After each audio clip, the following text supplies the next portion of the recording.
importantes. La característica de ellos es que son completamente inmunoprevenibles. El tétanos no es causado directamente por el germen, sino por la toxina del germen. No invade los tejidos y fundamentalmente se debe a la acción de la toxina, que es la tétano-espasmina. La magnitud del problema se desconoce, ya que la notificación es incompleta. Si ustedes, nosotros que estamos viviendo ahorita en plena época de epidemia de dengue, la sala situacional de la DIRESA muestra unas cifras que a veces no corresponden con nuestra realidad. Puede afectar a cualquier edad. La tasa de letalidad aún es elevada. No hay inmunidad natural y la enfermedad no es contagiosa. Algunas características del Clostridium: es un anaerobio estricto, es lo primero que tenemos que recordar. Entonces, inmediatamente a la cabeza de ustedes tiene que venir qué antibióticos tenemos contra anaerobios. El reservorio es el suelo, los humanos, equinos, bovinos y cánidos. Las esporas son resistentes al calor y probablemente pueden ser por años, incluso en climas cálidos. Nosotros reunimos todas esas características. La transmisión es por lo general porque tenemos invasión a través de nuestro sistema dérmico. Te caíste en el campo, hubo una espina, arreglando la bicicleta, por ahí hubo un alambre oxidado, o sea, cosas del día a día. Se encuentra en todo el mundo. La vía de infección es parenteral y por mucosas, y la importancia que tienen los animales en la propagación de la misma.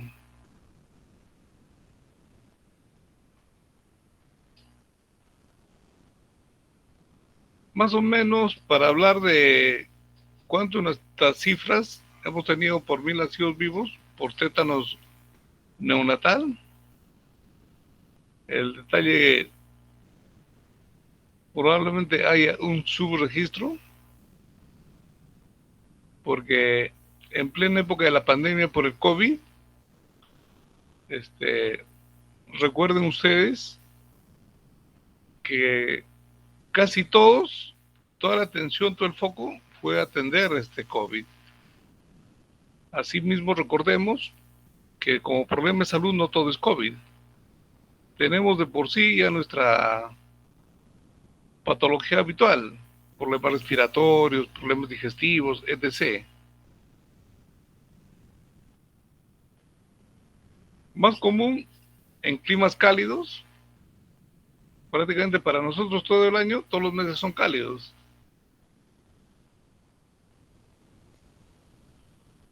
Infrecuente por mordedura de animales,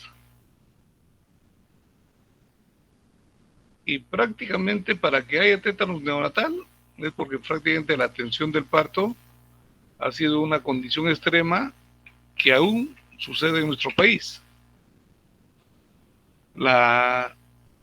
Todos sabemos que tenemos una hermosa geografía, pero muy accidentada. Incluso ustedes habrán visto las imágenes por las redes, cómo el personal de salud tiene que cruzar los cerros, los ríos, cargando a la gestante para brindarle la atención. Entonces, si no tienen la oportunidad de llegar a un centro de salud y tiene que dar por término el embarazo en la casa, y si la persona que atiende no tiene el concepto mínimo de higiene, antisepsia, con cualquier objeto puede cortar el cordón umbilical. Y a veces cuando llegan al hospital, toda la zona del muñón umbilical tiene un olor prácticamente eh, maloliente, pútrido, con secreción prácticamente que correlaciona con el caos que está pasando en ese momento el bebé. Desafortunadamente, desde antes de la pandemia ya, y estaba bajando nuestra cobertura de vacunación. Y peor aún, recuerden que hay grupos antivacunas, incluso dentro del propio gremio médico. Y si revisamos la historia del beneficio de las vacunas a nivel de la historia de la humanidad, ha mostrado resultados favorables. Esa es una gran evidencia. Como dice el dicho, no hay peor ciego que el que no quiere ver. Tiene dos toxinas, la tetanolicina, que produce algún grado de hemólisis en placa. No se ha demostrado que esta toxina tenga gran importancia patogénica. Y la tetanoespasmina es una neurotoxina extremadamente fuerte. Tiene dos cadenas, la cadena pesada, la que permite la unión a la célula blanco, y la cadena ligera, que tiene la actividad tóxica. Normalmente, el músculo tiene dos funciones, contracción y relajación. Y en las extremidades, por ejemplo, si nos fijamos en el brazo, cuando el bíceps está contraído, el tríceps está relajado. Y cuando el tríceps se contrae, el bíceps se relaja, para que haya un equilibrio, el cual está mediado por la liberación de glicina por parte de las interneuronas inhibitorias.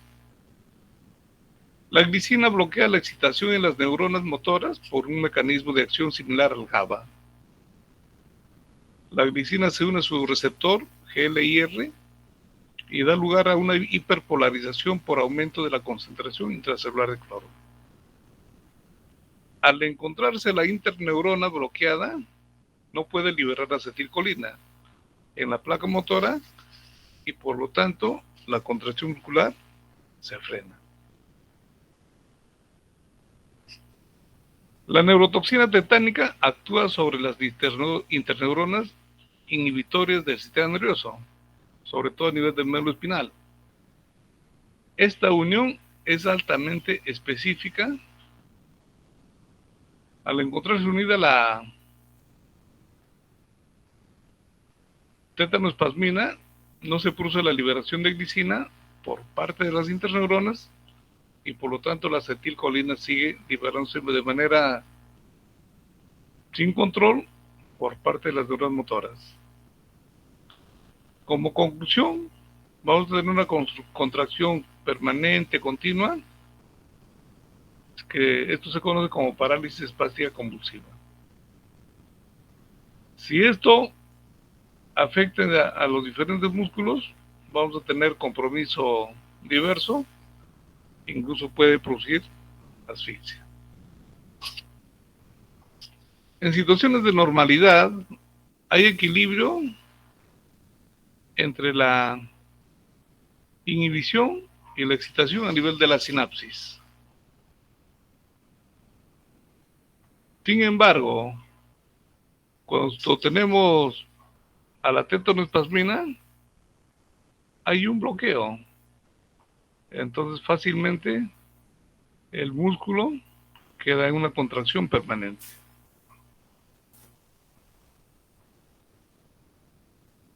Tiene 3 periodos sucesivos.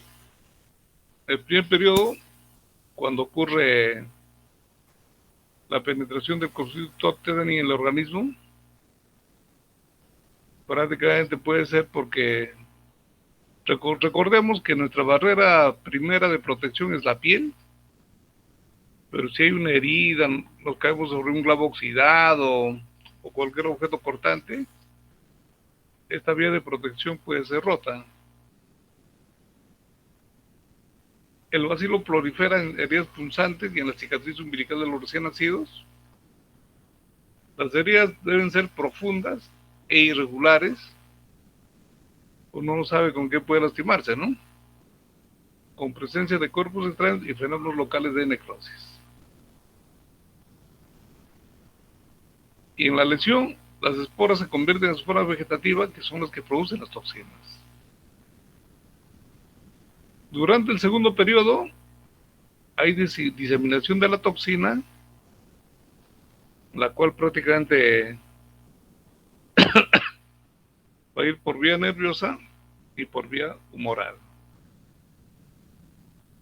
Y en el tercer periodo, que corresponde a la fijación de la toxina en el sistema nervioso central, la cual es estable y se hace a nivel de la membrana sináptica de la segunda neurona motora de la anterior. Y también sucede esto con algunos pares craneales. Prácticamente afecta al sistema simpático, neuroendocrino y neurocirculatorio. El punto para recordar acá es, una vez que la toxina ha penetrado en la neurona, ya no puede ser neutralizado. Es la parte que no podemos controlar. Tiene una acción sobre toda la médula espinal, se pierde el control del arco reflejo, porque la inhibición normal está suprimida. Y la ausencia de esta inhibición permite que la neurona motor inferior aumente el tono muscular y produzca rigidez, causando el espasmo simultáneo de los músculos agonistas y antagonistas característicos de la enfermedad. El problema más importante vamos a tener las personas no inmunizadas. Dos puntos. Destacan la cantidad de toxina que se ha producido por daño en la piel y la longitud del trayecto neural que ésta debe recorrer hasta llegar al médula espinal. Si la lesión es más distal a la médula, que sea en el dorso del pie, en el dorso de la mano, no es lo mismo que si tenemos una lesión que se produce a nivel de cuello, de cara, cuyo trayecto va a ser menor. Desde el punto de vista clínico, hay 4 periodos. El periodo de incubación, que dura entre 3 a 21 días, pero esto puede ser variable en algunas situaciones, dependiendo del tipo de lesión, como veremos posteriormente. El segundo periodo es el de invasión, que dura entre 1 a 2 días. Hay raquialgia, insomnio, disfagia, rigidez de nuca y dificultad para la marcha. Y acá aparece el trismus, por contracción de los maceteros. El otro punto es el periodo de estado, donde hay contracturas musculares, se generalizan, son descendentes y comprometen los músculos de la nuca, el tronco, las paravertebrales, los abdominales y los miembros. Aquí hay opistótonos.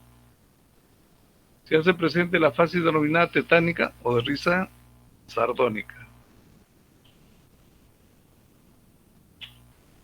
Y el periodo de convalecencia, después de pasado el periodo de estado, el paciente puede entrar en este estado que suele durar alrededor de 40 a 50 días.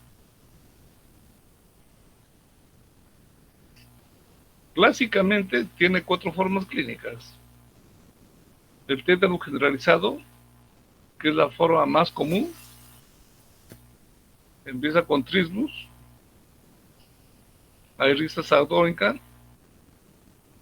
y desafortunadamente el paciente está consciente. Y cualquier estímulo, llámese visual, auditivo, algún ruido, puede desencadenar un paroxismo de contracción. Y el otro punto importante es que el espasmo puede ser lo suficientemente severo que obstruya la vía aérea. Tras el tratamiento inicial, la recuperación se logra de forma total al cabo de un mes más o menos.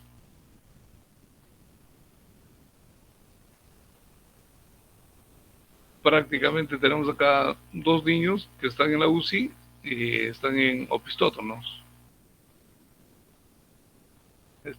Actualmente sabemos que esto es causado por la toxina de la bacteria.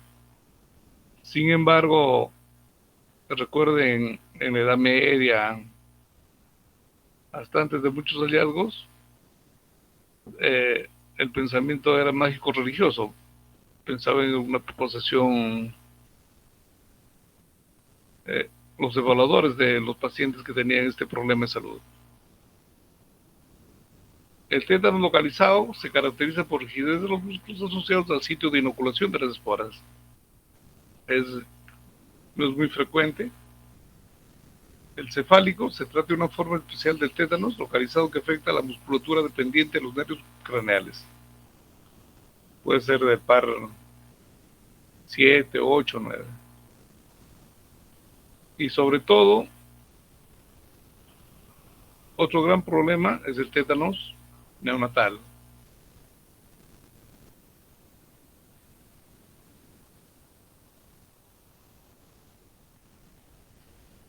Imagínense el momento de estrés máximo para este niño. Su rostro lo dice la dificultad por la cual está atravesando. Esa contractura intensa provoca gran dolor y la única forma de manifestarse del niño es llorando.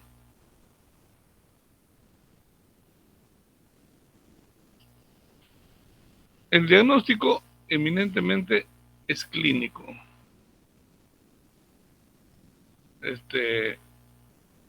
No hay confirmación por laboratorio.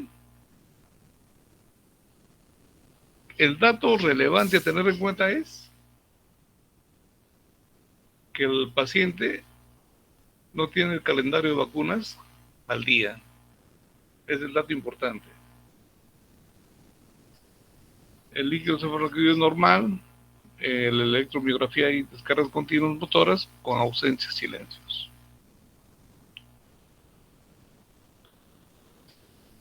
Produce complicaciones, asfixia, neumonía, atelectasia, trombosis, puede haber embolismo, puede haber hiper o hipotensión, úlceras por decúbito, infecciones de orina. Piensen ustedes que esto le dé a una persona que tenga osteoporosis. Recuerden que el adulto mayor tiene una serie de, por la propia edad, deterioro del parénquima del hueso. Fácilmente, entonces puede producir una fractura a cualquier nivel.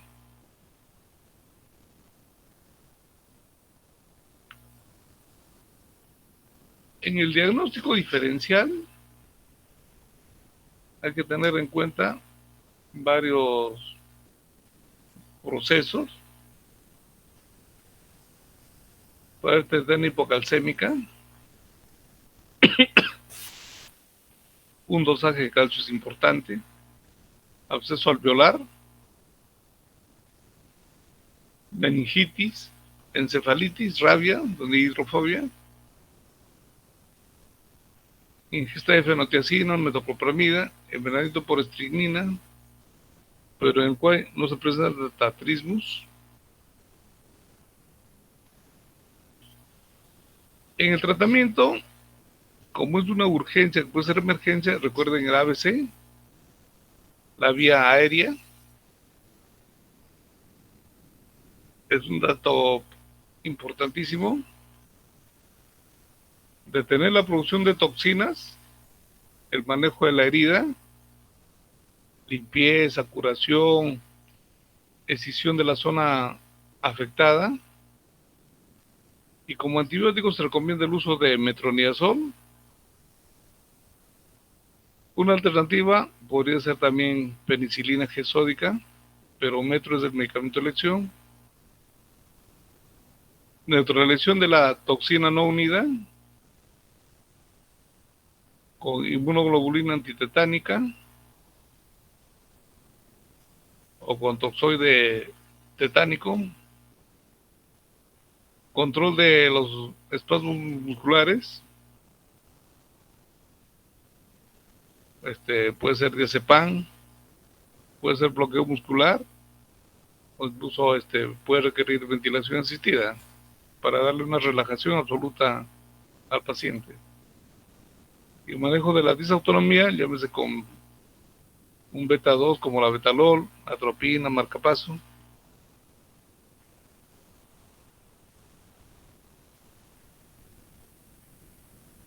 Esta es la piedra angular para prevenir los problemas de tétanos en la población.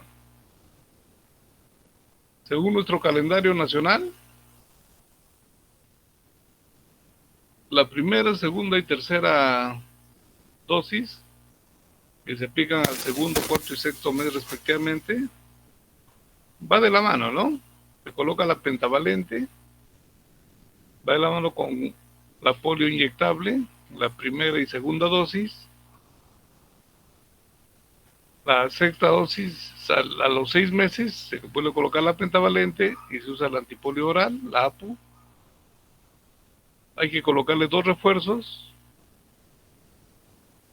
la DPT y la DPT a los 18 meses y 4 años. También se coloca refuerzos de antipolio, que es la APO, no se utiliza la intramuscular. Y de ahí la recomendación es colocarse cada 10 años como refuerzo. Y a las gestantes va a depender de qué edad gestacional tiene la gestante. A partir de las 20 semanas de gestación se utiliza la diftotétano adulto, la DT, la primera dosis a las 20 semanas y la segunda dosis a los 2 meses de la primera dosis. Y ya después de las 27 a la 36 semana de gestación, se utiliza la vacuna combinada, la DT-PA, que es una dosis, ¿no? Porque recuerden que entre dosis y dosis tiene que transcurrir 2 meses.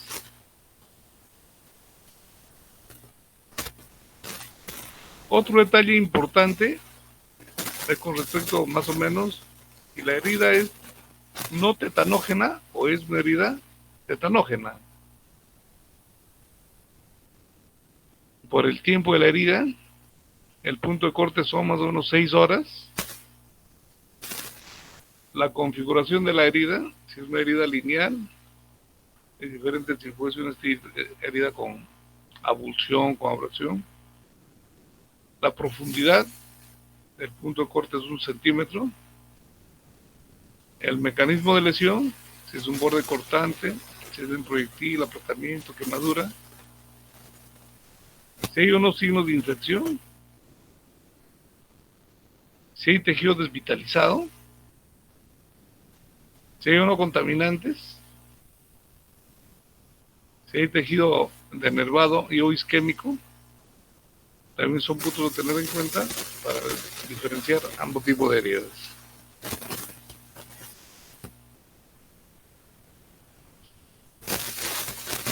¿Cómo hacer la inmunización cuando tengamos las heridas? Si la herida es no tetanógena, el paciente está protegido.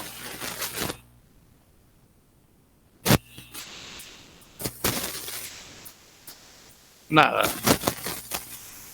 Si ustedes tienen un niño de 6 años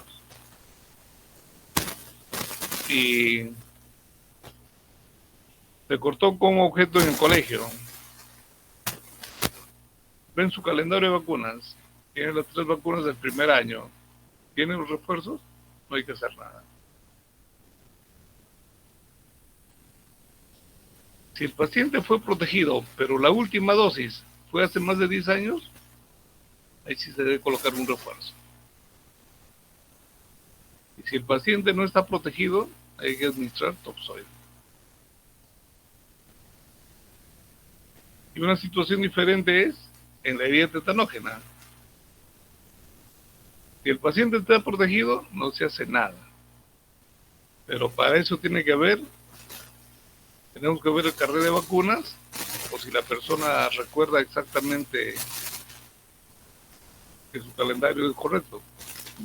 Yo les preguntaría en el aula si ustedes recuerdan que tienen sus dosis de vacuna antitetánica,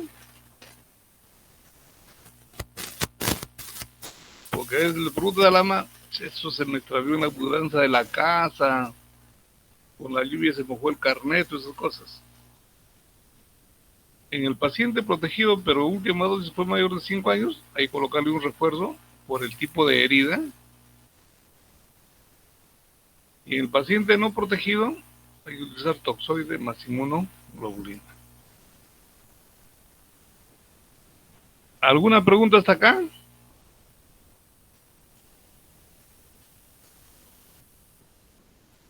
Ya. Al no haber preguntas, vamos a pasar al siguiente tema. ¿De acuerdo?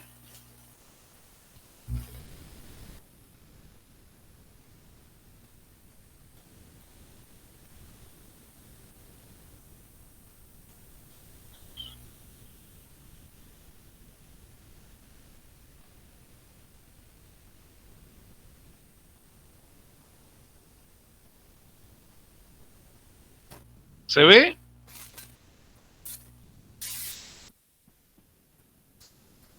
Ya.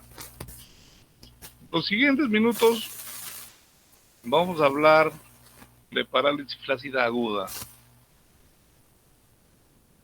haciendo énfasis lo que es sobre todo polio.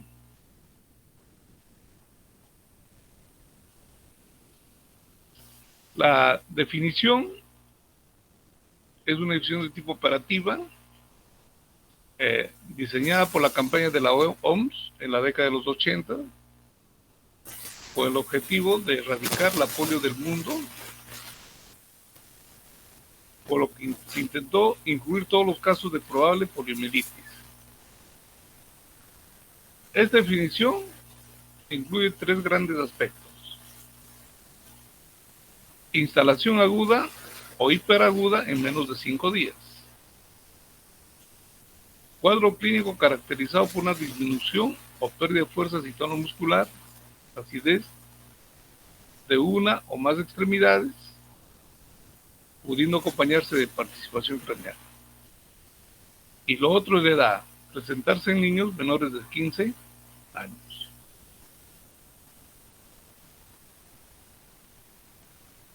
Estas son imágenes que todavía vemos de nuestra población. Hace un momento le comenté el impacto beneficioso que ha tenido la vacuna, no solo el polio, la vacuna contra la viruela, que sirven para contrarrestar una serie de procesos infecciosos. La característica, hay disminución de la fuerza de extremidades de inicio rápido, incapacidad para activar y movilizar los músculos contra la resistencia, prácticamente desde el punto de vista de la topografía anatómica, puede afectarse 1, 2 o 4 miembros. Una hemiplegia aguda no entraría en esta definición.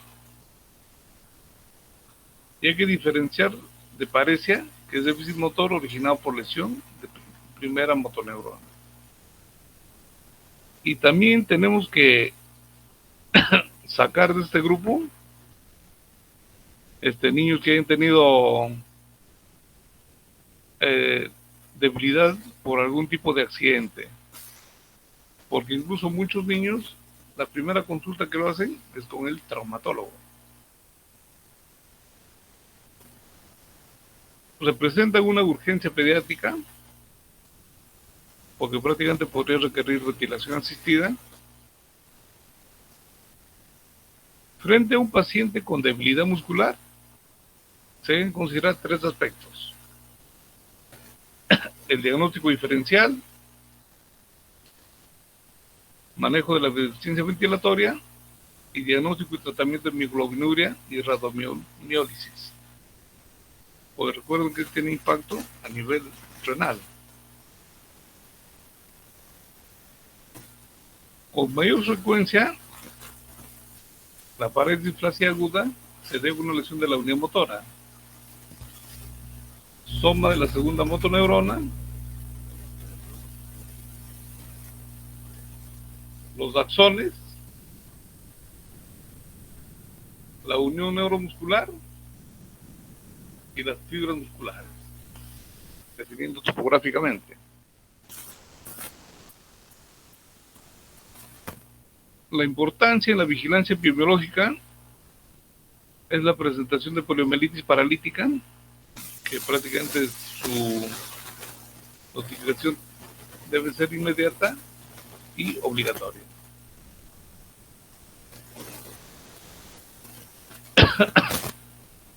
En el diagnóstico diferencial se debe tener en cuenta algunos detalles que no son síntomas de debilidad muscular aguda: ataxia, astenia, impotencia funcional por dolor, acortamiento de miembros, deformidad que impide una marcha adecuada, y también hemiplegia aguda. Como decíamos hace un momento, la etiología es variada. Hay una serie de virus, aparte del poliovirus, tenemos el enterovirus, otros virus, toxinas, neuritis transversa, la neuritis traumática. El Guillain-Barré representa la gran mayoría de casos de parálisis facial aguda, es decir, nombre de Guillain-Barré. No es motivo de la presente clase hablar de Guillain-Barré, pero sí mencionarles que es causa importante de parálisis facial aguda. Porque, como les dije al comienzo, el término se acuñó sobre todo pensando en la erradicación de polio.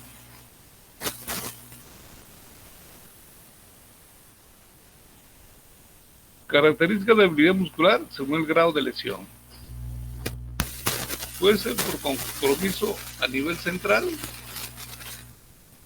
y también puede ser por compromiso a nivel periférico. La distribución puede ser mano en la periferia de un segmento. ¿Cómo están los ROP? En la central aumentados, en la periférica disminuidos. El tono muscular aumentado, en la periférica disminuido. Hay reflejos anormales que están presentes, en la periférica ausentes. La atrofia acá es tardía y acá es precoz.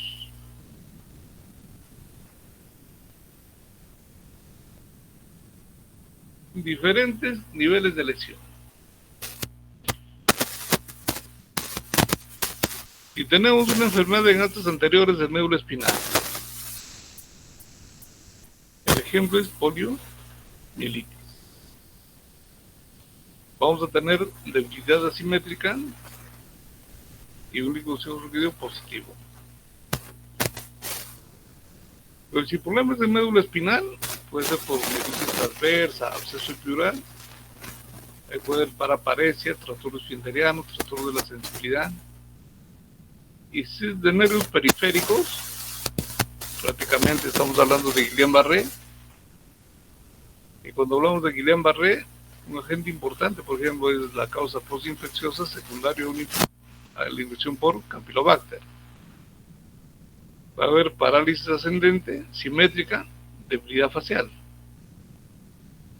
Si hay trastorno de la unión neuromuscular, botulismo, intoxicación por órganos fosforados o carbamatos, recordemos que somos una región agrícola, astenia gravis, acaba de haber debilidad oculomotora. Y si es por enfermedad muscular, puede ser una miopatía de tipo inflamatorio.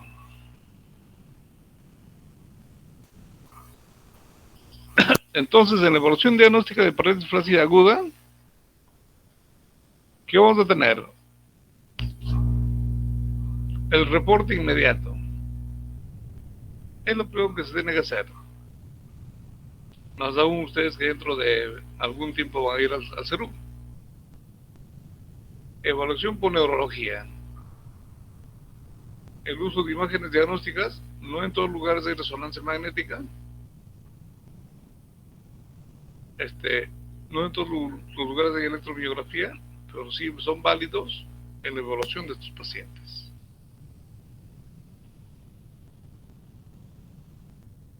Si nos enfocamos lo que es en el asta anterior, que es lo que compromete en poliomielitis, va a haber fiebre, meningismo, debilidad asimétrica.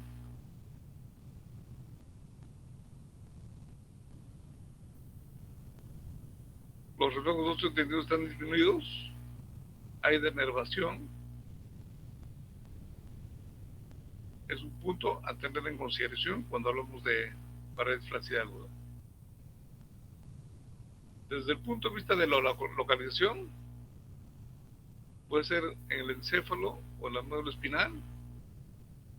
Si es encefálica, las causas pueden ser por mielitis aguda, encefalomielitis aguda desmielinizante, Guillain-Barré, encefalitis de tallo.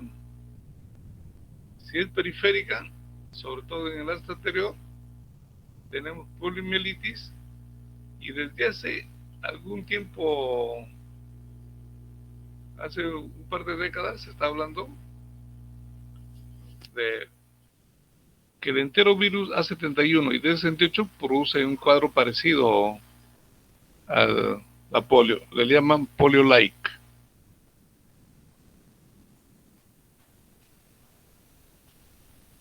Y hay patógenos frecuentes que se asocian con neuropatías, bacterias, Borrelia, Mycoplasma, Brucella, Mycobacterium, Treponema, de los parásitos, citicercosis, toxoplasmosis, hay virus ADN, herpes zóster, citomegalovirus, varicela zóster,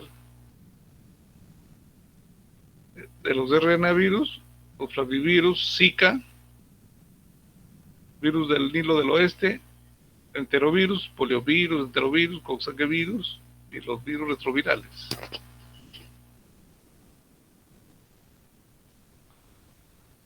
Entonces, habitualmente en nuestro lenguaje empleamos indistintamente el término polio para referirnos a la enfermedad o referirnos a la gente. Cuando hablamos de el agente es poliovirus. Es un virus RNA, es un enterovirus que pertenece a la familia de Picornavirus, Viridae. Tiene 3 serotipos. Prácticamente no hay inmunidad entre ellos. Te puede dar por cualquiera de ellos. Solo infecta a las personas. Y la transmisión de persona a persona es por fecal oral y secreción de faringes. De ahí el impacto que tendría, que prácticamente si toda la población tuviera un servicio adecuado de agua y desagüe.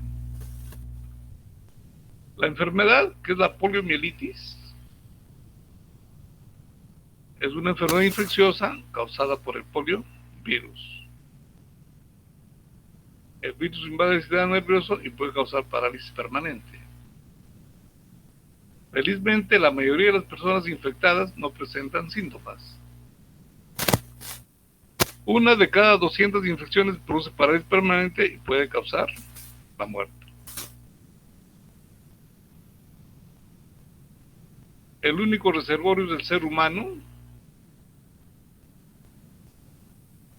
puede eliminarse en saliva hasta más o menos una semana y en heces hasta 6 o más semanas. Puede transmitirse de personas con o sin síntomas. Puede permanecer en aguas residuales por largos periodos.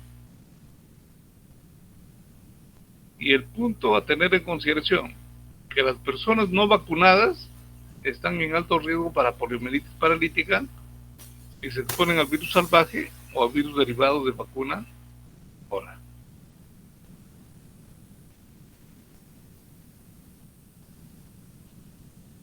En la poliomielitis tenemos poliovirus salvaje, el WW es con la palabra wild, salvaje, virus originalmente presentes en la naturaleza. Los poliovirus 2 y poliovirus 3 han sido erradicados. El poliovirus 1 es endémico en Afganistán y en Pakistán y son altamente transmisibles. El poliovirus derivado de la vacuna, sobre todo se presenta en comunidades con bajas coberturas de vacunación. El virus muta y recupera la neurovirulencia.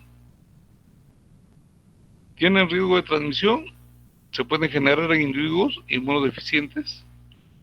Recuerden que la inmunodeficiencia puede ser celular o de tipo humoral.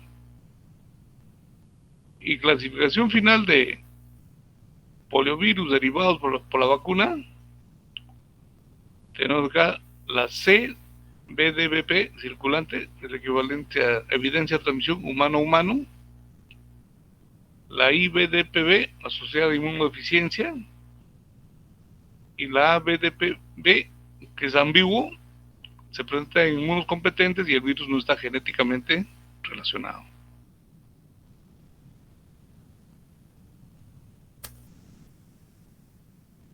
Tiene alta contagiosidad, 90-100% de los contactos domiciliarios no inmunes se infectarán, y lo otro, las condiciones sanitarias deben ser lo más óptimas, ¿no? Desde el punto de la patogénesis y manifestaciones clínicas, el ingreso puede ser por vía oral o puede ser por vía respiratoria. El periodo de incubación es de 7 a 14 días. Cerca del 95% tienen una forma subclínica. Prácticamente no pasó nada. Hay una diseminación por vía linfática, hay una diseminación por vía sanguínea.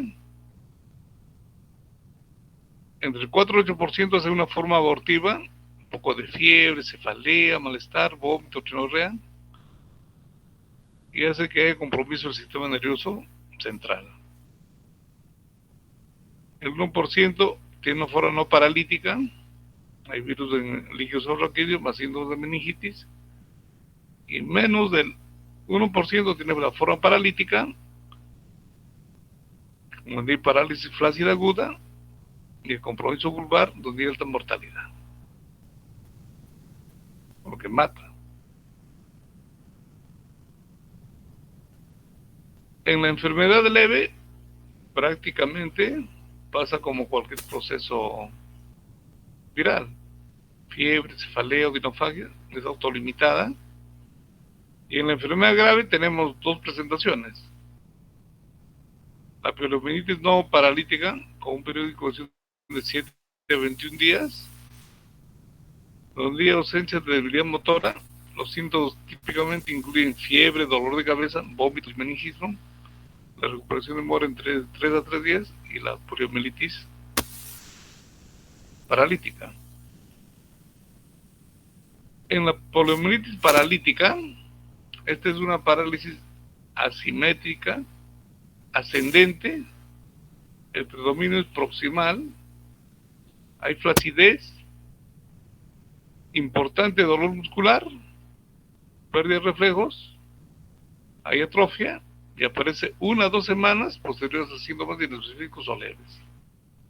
Hay compromiso de los pares craneales, puede haber parálisis ocular, facial, faringe y disfagia. Hay compromiso vulvar, daño respiratorio y circulatorio severo. Y el inicio del dolor y la debilidad pueden coincidir o seguir al inicio de una enfermedad grave.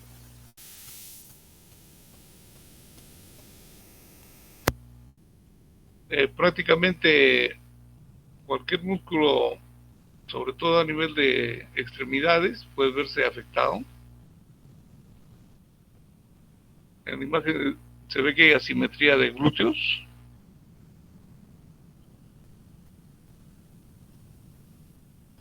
Hay un síndrome post-poliomielitis, que es una condición que afecta a los sobrevivientes de poliomielitis décadas después de su infección inicial. Aún refiere más o menos 15, 20 años, afectando hasta el 20-85%, sobre todo el compromiso de tipo motor. La etiología no es clara, tampoco se conocen los mecanismos de progresión, todavía falta hacer mayor investigación sobre el tema. Hay un comienzo nuevo y persistente de debilidad muscular progresiva, atrofia muscular, artralgias, mialgias, fatiga generalizada. Y sobre todo, el impacto que tiene desde el punto de vista psicológico y en la calidad de vida del paciente que conlleva esto, ¿no? Desde hace algunas décadas hay una serie de instituciones cuyo propósito es la erradicación global de la polio. Están la OMS, los Rotarios, la CDC, UNICEF, Bill Gates con su fundación, y el trabajo prácticamente es para eliminar el virus. La relevancia que toma la inmunización infantil rutinaria, campañas de inmunización suplementarias. Este fue un gran problema que se tuvo durante la época de la pandemia por COVID, las campañas de barrido, y el otro la vigilancia de parálisis flácida.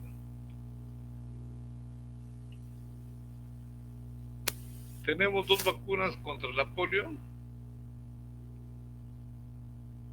la IPV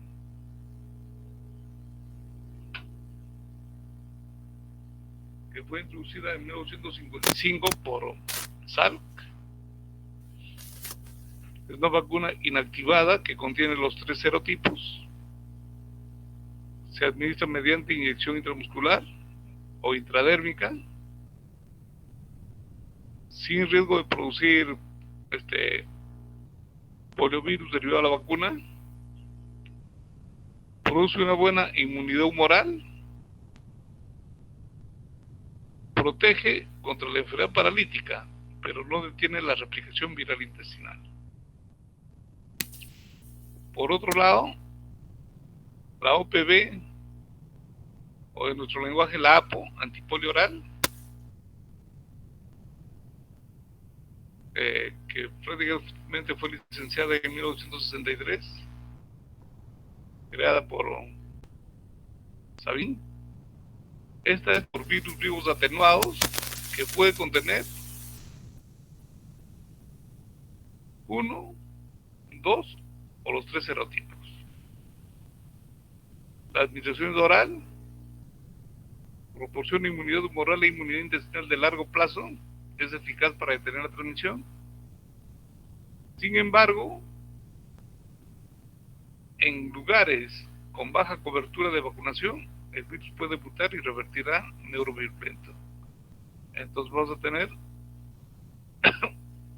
poliovirus por la vacuna.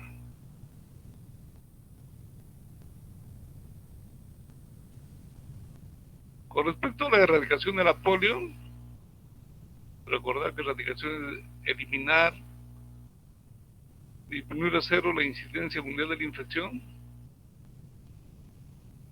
El poliovirus tipo 2, el último caso fue el año 99 y se declaró su erradicación en el 2015. El de tipo 3, el último caso a nivel mundial fue el año 2012 y fue declarado en el 2019. Aún tenemos el problema del serotipo 1. Esto es más o menos a nivel mundial lo que está pasando hace más o menos un mes. Tenemos aquí la zona de esta región del Asia, Pakistán, Afganistán, donde el virus 1 persiste. La zona de las Américas prácticamente no tiene casos de polio por virus salvaje.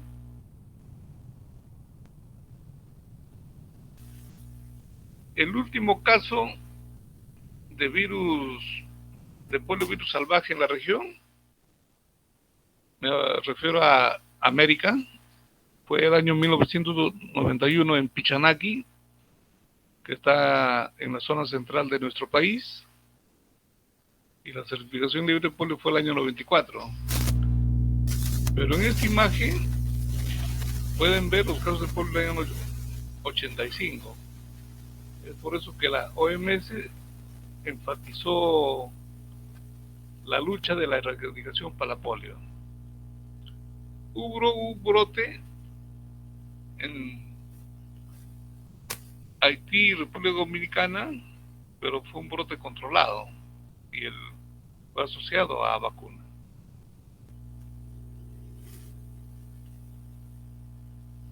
Con respecto a la vigilancia de la polio, importante recordar la definición que se estableció al comienzo.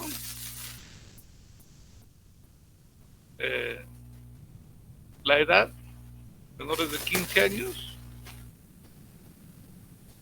La definición de sindrómica permite que el sistema de vigilancia sea sensible ya que capta los casos de polio, pero también otras enfermedades que se pueden presentar de manera similar, como vimos en el diagnóstico diferencial. Y todos los casos deben ser investigados a profundidad, incluyendo la obtención de una muestra de heces para el diagnóstico por laboratorio.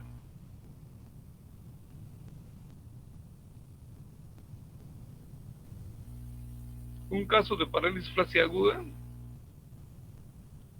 cuadro clínico de disminución o pérdida de fuerza y tono muscular de una o más extremidades en menores de 15 años, de instalación aguda o hiperaguda en menos de 5 días. Vigilancia para erradicación de la polio. En el diagnóstico diferencial vamos a tener varias posibilidades.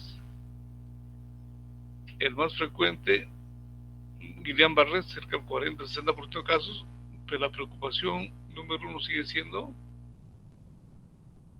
el polio vacunal, que te puedo mencionar, poliomielitis, la enfermedad.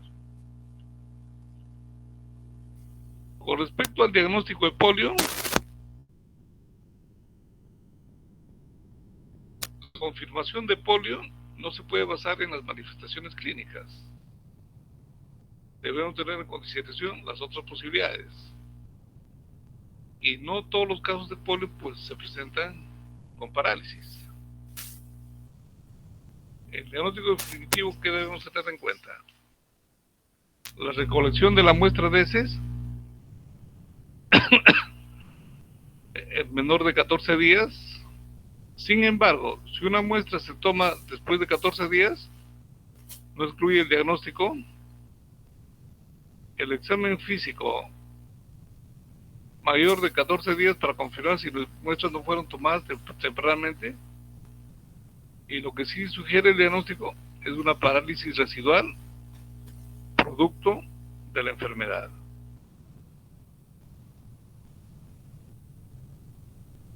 ¿Cuánto dura la excreción fecal de virus de polio salvaje de personas infectadas? Lo importante es hacer la detección temprana. Acá está hablando de pacientes inmunocompetentes o eso. Sin embargo, Si hay un nivel de inmunodeficiencia, esta puede prolongarse incluso hasta 60 días después del inicio.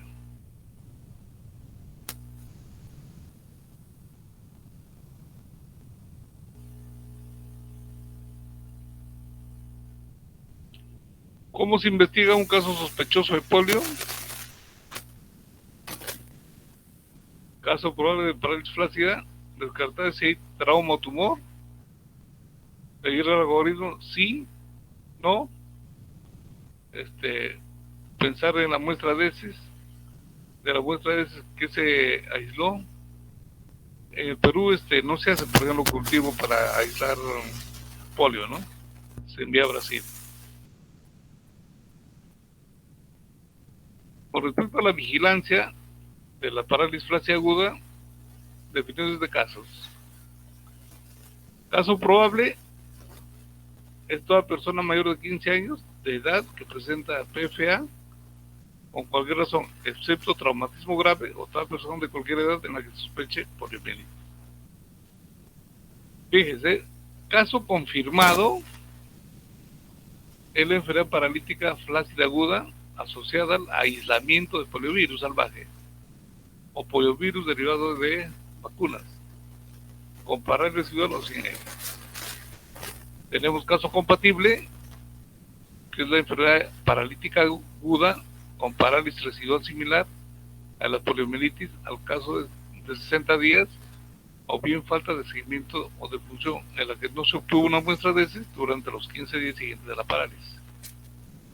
Y caso descartado, todo caso de enfermedad paralítica aguda del que se ha obtenido una muestra de heces adecuada dentro de los 14 días del inicio de las parálisis y con resultado de laboratorio negativo para poliovirus. O sea, en el CEPO ustedes tienen que estar en cuenta que PFA no es sinónimo de poliovirus. Sin embargo, tenemos que pensar como posibilidad diagnóstica.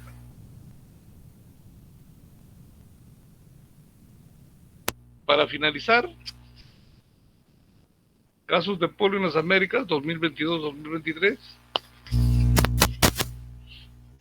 Casos de polio asociado a vacuna en Nueva York. Joven adulto joven inmunocompetente, no inmunizado, sin antecedentes de viaje durante el periodo de exposición, vive en el estado de Nueva York, inicio de la parálisis el 20 de julio del 2022, clasificación como enfermedad por poliovirus asociado a la vacuna, el 10 de septiembre de ese mismo año, y caso de poliomielitis en Loreto, Perú. Este era un paciente de 14 meses sin antecedentes de vacunación o antecedentes de viaje. El inicio de la parálisis fue el 29 de diciembre del 2022. La obtención de muestra de heces fue el 18 de enero y fue confirmado el 21 de marzo. Y no hubo inmunodeficiencia primaria. O sea, este caso no es por el poliovirus salvaje, sino es asociado a la vacuna. ¿Alguna pregunta? ¿Aló? ¿Alguna duda, alguna inquietud?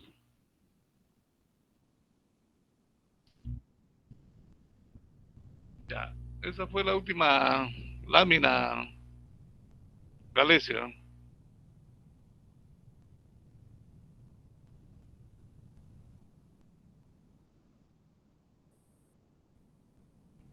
Ya, bueno, yo les deseo la mejor de las suertes a todos. Buenas noches.